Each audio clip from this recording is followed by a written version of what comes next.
Das ist die erste Tagesschau der Woche. Freut mich, dass Sie dabei sind. Heute Abend im Irak und in Syrien ein Krieg. Der islamische Staat hat dort ein riesiges Territorium erobert. Und dort ist jetzt auch ein Krieg, wo der Westen eingegriffen hat, Amerika, England, andere Staaten, auch arabische Staaten. Und die ganze Welt blickt dort an. Jetzt wollen wir mehr Informationen zu diesem Bereich bekommen. Darum, mein heutiger Gast ist der Präsident des Islamischen Zentralrat der Schweiz, Nicolas Blanchard. Danke vielmals, dass Sie gekommen sind, Herr Blanchard. Wer sind Sie? Wer sind Sie? Die typische Frage. Ja, ich bin das, was die Medien aus mir gemacht haben in den letzten 3-4 Jahren. Ein Extremist, ein Radikaler, ein Islamist, ein Hardcore-Muslim, Staatsfeind Nummer 1. Oder kurz gesagt, ich bin Land von Biel. Ich bin übrigens jetzt aber nicht in Biel, sondern in Bern. Gut. Haben Sie gut auswendig gelernt? Nicht, aber man muss auch erst... Es ist natürlich das Medienbild. Oder? Ja, gut. Und das ist natürlich... Und was sind Sie in Ihrer eigenen... bin ein normaler Mensch. Ein normaler Mensch. Wo man mit ihm reden kann. Ein offener Mensch, der mit allen zu Wort teilt, der Meinungen diskutieren, verschiedene Ansichten kritisieren oder auch nicht. Okay. Also, Sie sind ja konvertiert, wie eigentlich die ganze Führungsspitze, oder die wichtige Führungsspitze von Ihrem Zentralrat. Das ist gar kein Zufall, oder? Konvertiten, das weiss man generell in allen Religionen, die müssen sich besonders beweisen, müssen besonders extrem sein. Das sagen Sie, das muss nicht immer so sein. Das ist vielleicht eine Anfangsphase, wo man so sehen kann. Aber nichtsdestotrotz ist es so, dass wir ein Teil von dem Land sind und dadurch eine spezielle Rolle übernehmen als Muslime von dem Land, wo hier geboren sind und natürlich die kulturellen Gegebenheiten kennen. Es ist ja nicht ganz gleich, wie wenn man vom Ausland hierher migriert ist. Sie nennen sich Zentralrat. Ich weiss nicht, wo Sie den Namen her haben. Vielleicht übernommen vom Zentralrat der Juden in Deutschland. Das ist aber dort die Spitzenorganisation von allen Gemeinden. Sie sind aber einfach eine Organisation. Ist das also irgendwie schon Etikettenschwindel, dieser Ausdruck? Zentralrat. Also der Zentralrat in Deutschland ist ja zur Korrektur auch nicht der einzige, der alle Muslime vertritt. Man hat ja auch die Miligörüş, also die türkische Union, die sich da auch als Dachverband vergibt. Und ich denke, es ist einfach normal, dass man, wie auch bei den anderen, oder, hat man verschiedene Richtungen. Aber Zentralrat im eigentlichen Sinn sind Sie nicht. Sie tun nicht irgendwie... Also, wir sind die grösste Basisorganisation. Das ist etwas anderes. Das sagen Sie? Repräsentieren dadurch, wenn man den Namen genau anschaut, wir uns um die islamischen Angelegenheiten kümmern. Und das machen wir, glaube ich, ganz richtig und gut. Gut, also dort, wo Sie gegründet wurden, sind mit dem Namen, sind Sie nicht die Größten. Jetzt haben Sie ein riesiges Wachstum gehabt. Schauen wir doch mal Bilder an, wie es bei Ihnen daheim ausgesehen hat. Da sieht man Sie mit Ihrer Frau. Sie sind am Bett. Ihre Frau da ist Jemenitin. Sie haben mittlerweile 3 Kinder, oder? Oder? Ja. Ja, 3 Kinder und viele Frauen und viele Frauen Sie haben eine zweite Frau jetzt, oder? Das ist die Vittoria Sinai. Mit der leben Sie jetzt in Bern. Wie gesagt, ich muss etwas klar sagen in dieser Sendung. Private Sachen ich allgemein nicht diskutieren. Also wenn Sie jetzt mich im Ernst fragen, wie es mit meiner Frau aussieht oder wie es mit den Kindern aussieht, werden wir hier aber die Sendung verbringen. Das ist eine ironische Aussage. Aber Sie haben sich ja mit dieser Frau gezeigt und Sie wohnen ja mit ihr in Bern. Sie haben es ja selber vorher gesagt. Das habe ich nicht gesagt, das sagen Sie. Sie haben gesagt, Sie wohnen jetzt in Bern. Ich habe gesagt, ich wohne in Bern, aber Sie legen mir jetzt da etwas ins Mund, was ich so nicht gesagt habe. Ich habe mit Ihnen eine Ironie gemacht, aber alle... Ironie? Okay. Ich denke jetzt, Sie haben wahrscheinlich weniger Humor, als ich es erwartet habe. Aber Ihr Partner, der Qasim Ili, der hat auch 2 Frauen, oder das hat ist alles Frau bestätigt. Privatsache, was er... Nein, ist ja okay. Gemäss Scharia ist ja das erlaubt. Aber Scharia herrscht hier nicht. Also, genau, aber Sie führen sie schon ein. Wieso hätten Sie dann nicht den Herrn Ili eingeladen? Das wäre doch der Punkt gewesen, wenn Sie mit ihm über seine anscheinend ihre Politik, dann hätten Sie ihn einladen. Gut, aber Sie haben ja selber angetönt, dass Sie mehrere Frauen haben, oder? Das ist, wie gesagt, der Ironie gewesen, weil es tut ja immer, man wird immer so angesprochen, man wird dargestellt als solches. Aber na gut, wenn Ironie nicht mehr gilt für Muslime, dann... Na gut, also Ironie dieser Sendung und zu diesem Thema lassen wir das mal auf der Seite für den Rest der Sendung. Es gibt mittlerweile, sagt man, bis zu 50 Schweizer oder Leute aus der Schweiz, die in Syrien und in Irak dort kämpfen für die eine oder die andere Gruppe. Wie viele von denen kennen Sie persönlich? Ich kenne sehr wenige persönlich. Wie viele? kann ich nicht abzählen. Die ich kenne, sind gerade mal nicht fürs Kämpfen gegangen, sondern im Hilfswerk aktiv gewesen. Bei den anderen höre ich es von den Medien. Und 50 ist jetzt eine Zahl, die mich gerade ehrlich gesagt überrascht. Ich weiß nicht, wo sie die her haben. Letztes Mal waren es noch 25, was ich in den Medien gelesen habe. Genau. Item. Was heisst Item? Item heisst ja, was tut das zur Sache, ob ich sie kenne oder nicht. No, das wäre noch wichtig, weil da hätte man vielleicht von Ihnen noch ein bisschen hören können, was das für Leute sind. Und ich möchte da ein bisschen weitergehen, weil Sie haben ja mal gesagt von sich selber, ob ich selbst in den Dschihad ziehen würde, dafür habe ich das nötige Niveau noch nicht. Ja, 2006. Genau. Nein. Was haben Sie gemeint mit Niveau? Ich habe sowieso allgemein das Gefühl gehabt, als ich hier Dings gelesen habe, dass wir so ein bisschen im 2010 bleiben stecken und die Entwicklung ja nicht haben gesehen, wie wir weiter sind gegangen. Was haben Sie mit Niveau gemeint? Wir haben es ja deutlich und klar zu der ISIS und zu dieser ganzen Thematik ausgedrückt. Gerade in dem Video, das wir vorher angesprochen haben, in dieser Videoansprache, wo wir uns eine ganz klare Haltung haben ausformuliert. Oder? Wenn wir jetzt immer weiter in das Thema hineingehen, dann müssen wir auch die andere Seite davon beleuchten. Und das ist mir ganz wichtig hier in dieser Diskussion. Oder? Richtig. Also wir werden auf das noch kommen. Ich frage jetzt trotzdem noch mal, nächster Versuch, was haben Sie unter Niveau verstanden? Nächster Versuch. Wenn ich dort hin wollte, wäre ich schon lange gegangen. Aber was haben Sie mit Niveau gemeint? Das tut nichts zur Sache. Ich weiss nicht. Dann wollen Sie sich nicht äußern. Wenn ich jetzt hier sitze, heisst das, dass ich mit euch ein Gespräch führen will, das fruchtbar und die Frage nicht beantworten? Wieso die Frage nicht beantworten? Jetzt stellen Sie mich hier an, als wäre ich in einem Verhör. Ich frage Sie, was Sie gemeint haben. Sind Sie der Ende, wo mich fragen kann, wo ich war oder was für ein Niveau ich habe, was ich denke und so weiter. Also wir sind doch hier in Diskussion, oder? Sie wollen ausweichen einfach. Aber die jetzt gehen, die 25 oder 50, haben die das Niveau mittlerweile? Glauben Sie mir, warum ist der islamische Staat so attraktiv für die heutigen Jugendlichen? Das ist doch die zentrale Frage. Und dort haben wir eine ganz klare Antwort. Nämlich, dass wir hier in diesem Land ein Problem haben. Wir haben ein Problem von einer gesellschaftlichen Ausgrenzung, wo die Jugendlichen, aber die Muslime insgesamt immer mehr erleben. Und das seit über einem Jahrzehnt jetzt. Sie werden immer mehr in die Ecke gedrängt und fühlen sich gesellschaftlich ausgeschlossen. Das führt dazu, dass die die unten durch müssen gehen, irgendwie dann das Gefühl haben, da kann ich nicht mehr anrichten. Und sehen dort unten, in dem anscheinend islamischen Staat oder dem Kampf eine Perspektive, die vielleicht für sie eine trügerische Perspektive ist, aber verständlich. Gut. Sie haben das einmal so formuliert, noch ein bisschen knapper und präziser. Die Jungs, die es dort anzieht, die Jugendlichen, die werden es vor allem dort anzogen, weil es dort eine klare Perspektive gibt, wohingegen sie hier in Europa sich jetzt immer wieder in ihrem Alltag mit Islamophobie konfrontiert sehen. Strukturelle Islamophobie, Minarettverbot, Kopftuchverbot. Also, das sind zwei Aspekte. A, klare Perspektive. Was für eine Perspektive? Es ist so, dass Sie nochmal lassen, was ich gesagt habe. Für sie ist es für sie scheint es eine klare Perspektive zu sein. Und zwar, weil wir ihnen hier in der Gesellschaft keine Optionen mehr gibt. Oder sie fühlen sich so, dass sie keine Optionen mehr haben. Man hat, wie erwähnt, strukturelle Islamophobie, man hat das Minarettverbot. Man fühlt sich im Alltag so, als wären wir in einem Tourverhör oder unter Generalverdacht. Wenn ich Muslim bin, muss ich all die Fragen beantworten. Was macht der IS? Was macht die IS? Warum muss das passieren? Und ich frage mich, wieso müssen das Muslime überhaupt machen? Ich frage Sie aber etwas anderes. Wenn Sie immer von Islamophobie reden, oder?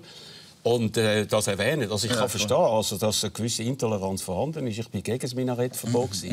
Aber im Vergleich zu dem, was zum Beispiel in islamischen Ländern herrscht, oder, ist in der Schweiz ein demokratischer... Ich frage Sie jetzt etwas. Wie viele Kirchen gibt es in Bahrain und in Saudi-Arabien? Jetzt wollen wir rückwärts. Jetzt gehen wir rückwärts. Ich stelle Ihnen eine Frage und ich würde Ihnen gerne eine Antwort haben. Rückwärts. Also jetzt tun wir den Fortschritt, den wir hier erlangt haben, mit dem Rückschritt vergleichen. Das ist Ihr Vorbild? Nein, überhaupt nicht. Wieso? Sie sind ja laufend nach Saudi-Arabien gegangen. Entschuldigung, Saudi-Arabien ist überhaupt nicht mein Vorbild. Übrigens ist Saudi-Arabien kein islamisches Land, sondern Saudi-Arabien ist ein tyrannisches Königreich. Also hören Sie mir doch auf, das kommt doch immer wieder. Jetzt warten Sie mal. Jetzt tun Sie mir Länder, die nicht islamisch sind, die sind nicht islamisch. Als islamisch. Das sind wahhabitische Religionen. Was habe ich mit Wahhabismus zu tun? Sind Sie Judist? Nein, aber Sie sind immer dort angegangen. Ja, ich bin nicht immer dort angegangen. frage einfach. Sie möchten wahrscheinlich von mir jetzt hören, dass Sie in einer bestimmten Schublade bin. Nein. Ich will etwas anderes von Ihnen hören. Wenn Sie immer sagen, von struktureller Islamophobie, ja so, dann tun Sie den Hass gegen die Schweiz füttern und auf diese Art und Weise die Leute eben dann dort antreiben, wo sie sagen, sie sollen nicht hingehen. Wir tun jetzt Kausalitäten umdrehen. Ja, Sie können ja das. Die Schweiz ist ein tolerantes Land mit gewissen Beschränkungen. Jetzt müssen wir doch einmal das nochmal zurückanalysieren. Fragen wir doch mal einen Schwarzen im Rassismus, ob er sich rassistisch behandelt fühlt. Da wird er wahrscheinlich bejahen. Wenn man den anderen fragt, jetzt gegenüber, und sagt, du, hast du das Gefühl, Rassismus ist in den amerikanischen Staaten vorhanden gewesen, vor 30 Jahren, dann wird er vielleicht sagen, der dann gelebt hat, zu dem Zeitpunkt wird er sagen, nein, es gibt keinen Rassismus. Wieso? Das Gleiche ist wahrscheinlich auch im Deutschen Reich passiert, wo man den Nazismus hatte. Die Deutschen wahrscheinlich gesagt, ja, es gibt keinen Antisemitismus. Heute sind wir uns klar darüber, oder? Herr Blanchot. Wenn man ein Muslim... Können wir zu dem Thema zu dem Punkt kommen.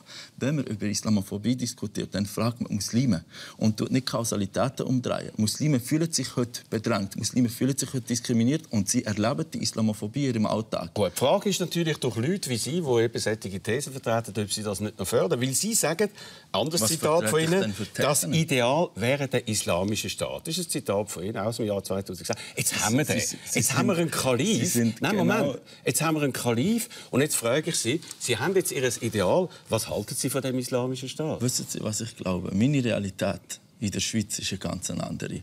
Ich erlebe nicht den Islamischen Staat in der Schweiz. Und wir haben den Islamischen Staat auch nie gefordert in der Schweiz. Also, ich rede vom Islamischen Staat in Irak. Aber bin ich Vertreter vom Islamischen Staat? Ich habe mich ja noch nie assoziiert. Wieso soll ich mich jetzt dort dissoziieren? Ich habe mit denen ja gar nichts zu tun. Aber Sie können eine Meinung äußern. In der Schweiz kann man freie Meinung äußern. Und ich frage Sie haben gesagt, das ist ein Ideal von mir. Wir haben jetzt einen. Vielleicht haben Sie vor ein paar Jahren nicht gedacht, dass es so weit kommt. Und jetzt könnte man sagen, okay, finde ich den gut oder finde ich den nicht gut? Schauen Sie mal, ich habe ganz ein klares Statement gemacht und das gilt für alle Muslime hier, die Mehrheit der Muslime. Und zwar, dass wir mit den Gräueltaten und mit der Gewalt, die der Islamische Staat, der sich so nennt, jetzt haben wir das leider einen Begriff, der eigentlich ideell ist, den sie missbrauchen. Gut, sagen wir mal, die Gräueltaten haben wir uns klar ausdrückt darüber in diesem Video, nämlich, dass das ganz klar eine scheußliche Sache ist. Aber sind wir doch nicht einfach einseitig. Wir haben ja die Amerikaner, die genauso scheußlich sind, indem sie immer ihre Bomben abwerfen. Dann haben wir den Assad, der genauso Leute köpft wie jetzt IS, wo wir die ganze Zeit angreifen. Naja, und dann frage ich mich irgendeinmal, was das eigentlich soll. Tun Sie auch Islamophobie bewirtschaften? Gut, also. Es hat da von 126 islamischen Gelehrten, Scheichs und Professoren, hat es da ein Letter gegeben, vor kurzem, wo verschieden, und der ist gegangen an Abu Bakr al-Baghdadi, eben der Kalif oder selbsternannte Kalif. Sie sind da nicht aufgeführt. Es gibt zwei Möglichkeiten. Entweder sind sie zu unbedeutend oder sie haben es abgelehnt. Was gibt? Keins von beiden. Was? Lassen Sie... Nein, weil ich will das... sondern? Sondern das Rundschreiben ist ja in einem bestimmten Kreis von Gelehrten umgereicht worden. Und ich möchte jetzt noch mal auf den Punkt... Darf ich sagen, was da drin steht? Ich würde gerne... Ja, aber ich würde es gerne unseren Zuschauern sagen. Sie sind also doch so einer, der alles kennt. Vorher haben Sie mir so... Das würden Sie also gut, das heisst unter anderem, man darf keine Journalisten töten, man darf keine Mitarbeiter von sozialen Hilfswerken töten, man darf Jesiden nicht töten, man darf Völker vom Buch nicht töten, man darf Leute nicht zum Übertritt zum Islam zwingen. Der Dschihad darf nur als Verteidigungskrieg genommen werden. Und man muss im Islam die Realität der Gegenwart berücksichtigen. Bra. Sind Sie also dieser Meinung auch? Bra. Aber warum sind Sie denn da nicht dabei? Ich habe ja meine Meinung klar und deutlich ausgesprochen. Ist denn irgendjemand von Europa sonst dabei? Also, ist denn irgendjemand von Europa sonst dabei? Das sind vor allem also aus Amerika, aus Asien. Aus Amerika, genau, dort, wo der Konflikt stattfindet. Kommen wir noch mal zurück auf den Punkt. Aber auch aus Holland? Okay, kommen wir noch mal zurück auf den Punkt. Kommen wir noch mal zurück auf den Punkt. Ja. Ich meine, jetzt haben wir doch die amerikanischen Angriffe, oder? Ja. Dort. Und ich denke, genau hier müssten wir einfach auch noch mal eine Kritik einsetzen. Weil jetzt der amerikanische Einsatz mit den Bomben und mit der ganzen riesigen Koalition, ich denke, das ist genau sehr absurd und sehr gefährlich, was jetzt passiert. Oder? Und ich denke, dort sind wir uns einig mit dem De Villepin und gleichzeitig auch mit dem Jean Ziegler, der gerade vor kurzem am Sonntag ein Interview hat gemacht. Und ich muss dem zustimmen. Der amerikanische Krieg gegen die IS in dieser Form ist sehr gefährlich, weil damit tut man ihnen eigentlich Auftrieb verleihen. Man gibt ihnen mehr Aufmerksamkeit, als dass sie es vielleicht verdient hätten. Und jetzt zwingt man sozusagen die anderen islamische Gruppen, die Rebellen sind, die vom Mittelweg sind, die nicht irgendwelchen Extremismus betreiben, zwingt man zurück. Und man muss schon fast mit denen, also mit der Wahl, entweder die Amerikaner und der Assad. Aber das ist ja nicht die Ungläubigen, oder? Wie heisst sie? Einer von den Suren, es gibt ja sehr viel. Und wenn nun die heiligen Monate abgelaufen sind, dann tötet die Heiden, wo immer ihr sie findet. Jetzt sind sie ja da, die Amerikaner und sie haben sogar gesagt, Saudis, die da mitmachen und Katari, die sie glaube sogar finanziell unterstützt haben die ganze Jahr durch. Alles Unterstellungen. Ja, irgendwo kommt das Geld her. Dass die jetzt plötzlich hat man eine Legitimation, um zu sagen, wir sind ja angegriffen. Ja, nein, also Entschuldigung, der Assad ist ein Tyrann, der hat sein Volk bombardiert mit Chemiewaffen, er hat sein Volk bombardiert mit Fassbomben und dass dort eine legitime Widerstandsbewegung aufkommt, das ist absolut klar.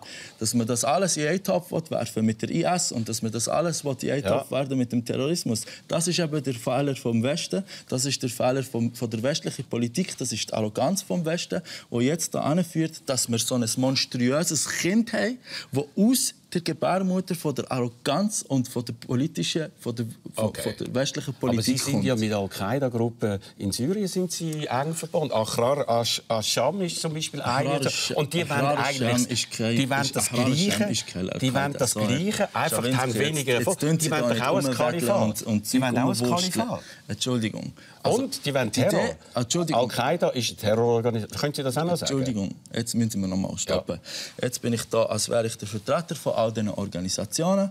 Und ich muss Ihre Freunde sind. Genau, das ist das Problem. Sie tun jetzt Islamophobie hier bewirtschaften. Ja, ausgerechnet. Genau. Und das ist jetzt Ihre Methode. Nein, jeder, der eine kritische Frage stellt. Ich gebe Ihnen ein Podium.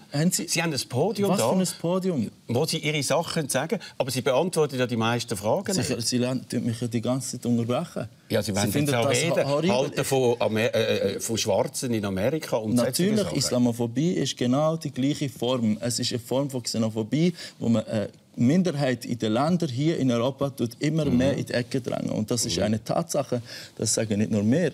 Und darum sage ich, wenn wir so weitermachen, die Politik immer weiter aufheizen, die Gemüter immer weiter aufheizen, so dass wir auf unseren Facebook-Seiten schon Zeug lesen, raus mit dem Dreckspack, fort mit dem. Nein. Dann muss ich mich fragen, was wäre denn passiert, wenn man das Gleiche bei den Juden hat gesagt? Dann kommt sofort ein Aufschrei. Berechtigterweise. Aber wo sind all die Aufschrei von Muslimen? Herr Blanche, da frage ich Sie jetzt. Da hat man doch eine totale Lethargie in der Politik. Gut, wenn Sie sagen, die haben eine klare Perspektive dort, tun Sie denen mehr oder weniger ja ich sage das nicht. Ich habe gesagt, man hat als Jugendliche in diesem Moment vielleicht das Gefühl, dass dort eine klare Perspektive könnte sein. Umso mehr man druckt, umso mehr man die Leute in die Enge druckt, umso mehr die Leute in der Gesellschaft nicht mehr akzeptiert sind, umso mehr haben sie das Gefühl, dass das die einzige Option ist. Ich habe nicht gesagt, dass das richtig ist oder dass das die einzige richtige Perspektive ist. Und dann kommt noch etwas. Schlimmer wäre ja, Sie reden jetzt die ganze Zeit, schlimmer wäre ja, wenn es in der Schweiz einen Anschlag geben würde, oder? Das wäre natürlich katastrophal, aber da haben wir ja ganz klar dagegen gehabt und wir sind unsere Verantwortung übernommen. Darum frage ich Sie jetzt, ich will ja rückkehren, so sagt man, die sind eher ein bisschen heikel und von denen hat man Angst. Muss man Angst haben? Es hat schon einen Anschlag gegeben von einer in Belgien. Muss man keine Angst haben. Aber wäre es dann nicht richtig? Sie tun jetzt da das gross machen und ich denke, das ist auch wieder etwas, was das Problem darstellt. Aber gut, sind 3 Iraker sind seit dem März in Haft. Das ist natürlich der NDB, der versucht, jetzt ein bisschen Werbung zu machen, damit er endlich sein Nachrichtendienstgesetz ausweitet bekommt und ein bisschen mehr kann spitzeln kann. Ich würde gerne Ihnen eine Chance geben. Eine grossartige Chance. Genau, Sie können jetzt hier in die Kamera hineinschauen und sagen, geht nicht dort hin. Das, was ihr glaubt, als Perspektive, ist keine Perspektive. Da haben Sie die Chance. Machen Sie doch das bitte. Das wäre doch gut. Sie spielen sich jetzt auf wie ein richtiger Grossinquisitor. Das ist ja unglaublich. Inquisitor? Ja, richtig. Ja? Es ist unglaublich. Ich wollte vorhin noch etwas sagen. Was wir auf unserem Facebook heute lesen, die hat mich gar nicht fertig reden, ist, dass wir Drecksmuslime gesagt Saupack ausschaffen, ausrotten, oder? Und da gibt es keinen Aufschrei. Lethargie, totale Lethargie der Politik. Wenn wir etwas verlangen von der Politik, von der Bundesrat, sie sollen endlich eingreifen, Kopftuchverbot und so weiter und so fort, dass sie da müssen eingreifen müssen, dass sie den Riegel schieben müssen, dass sie die Muslime endlich müssen teilhaben. Und zwar so, wie sie sind, selbstbestimmt. wenn das nicht passiert, dann wird die Kluft da innen immer grösser werden. Und das ist das Gefährlichste für unseren sozialen Frieden hier im Land. Wenn man das immer wieder kommt mit diesen Sachen, Muslime in diesem Land haben mit dem nichts zu tun. Gut, darum frage ich Sie. Einfach nochmal, und ich bitte Sie wirklich, da die Chance zu nutzen. Weil wenn jetzt ein einziger zurückkommen und einen Anschlag machen in der Schweiz, dann wissen Sie, was passieren in der Schweiz. Wie dann das Klima wird kippen. Das müssen wir zusammen verhindern. Dann müssen wir das zusammen verhindern. Ausser Sie profitieren. Ausser Sie bewirtschaften. Wir nehmen nicht Verantwortung von NDB. Wir sind nicht verantwortlich. Wenn man uns schon die ganze Zeit ausschließt und uns schon die ganze Zeit in die Enge drängt und dann will man von uns, dass wir die Helden spielen. Der NDB ist verantwortlich für solche Sachen. Bundesrat ist verantwortlich für solche Sachen. Politik ist verantwortlich. Herr Blanchard. Und wenn Sie die Verantwortung nicht übernehmen, wir haben unsere Verantwortung übernommen. Sie sind ja Scheich. Ich bin Scheich, sagen mich die anderen. Wenn Sie mich auch noch so nennen, umso besser. Aber lassen Sie mir doch zu. Also als Scheich haben Sie doch auch eine Verantwortung. Nein, ich habe meine Verantwortung übernommen. Sie Ihre Verantwortung übernehmen, indem Sie junge, vielleicht ein bisschen verwirrte Leute... Das haben wir ja schon gesagt. Meine Videobotschaft ist alles. Aber Sie haben nicht gesagt, geht nicht nach Irak, geht nicht zum ISIS, geht nicht dorthin. Das haben Sie nicht gesagt. Sie haben jetzt die Chance, das noch zu machen. Und wenn Sie es nicht machen, dann übernehmen Sie eine gewisse... Nein! Was Sie mich jetzt zitieren, das ist keine Anklage. Im Gegenteil. Hier haben wir einen Distanzierungskatalog. Am besten sollte ich den hier mitgenommen haben, oder? Und dann ablesen, hier, Herr Blanchard, tun Sie sich von dem und dem und dem und dem. Es ist ja nur ein Aufruf, um zu sagen, wir wollen nicht Leute ins Unglück wenn Sie mein Video einspielen, sind Sie doch fair. Tun Sie mein Video einspielen. 12 Minuten oder 15 Minuten. Dann nehmen Sie doch... Wieso haben Sie sich nicht vorbereitet? Sie hätten doch einfach vorbereiten und einen Teil von diesem Video zeigen zum... Nein, das war letzte Woche. Ich zeige Ihnen da noch einen kurzen Ausschnitt. Gut. Wo immer Muslime angefeindet werden, wo sie Unrecht und Ausgrenzung erfahren, sind wir zur Stelle. Wir lassen uns nicht in eine Ecke drängen. Genau. Gut, das finde ich auch richtig. Aber wo ist Ihre Stimme, wenn Muslim Unrecht begehen? Wo ist dann Ihre Stimme? Da ist meine Stimme. Da habe ich gesagt, wenn Minderheiten angegriffen werden, dann ist das zu verurteilen. Nein, aber wo Sachen machen wie das zum Beispiel, oder? Das haben wir dort. Wieso können... Herr Schawinski,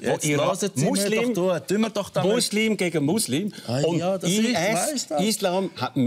IS hat mehr Muslim getötet als alle anderen. Da haben Sie recht.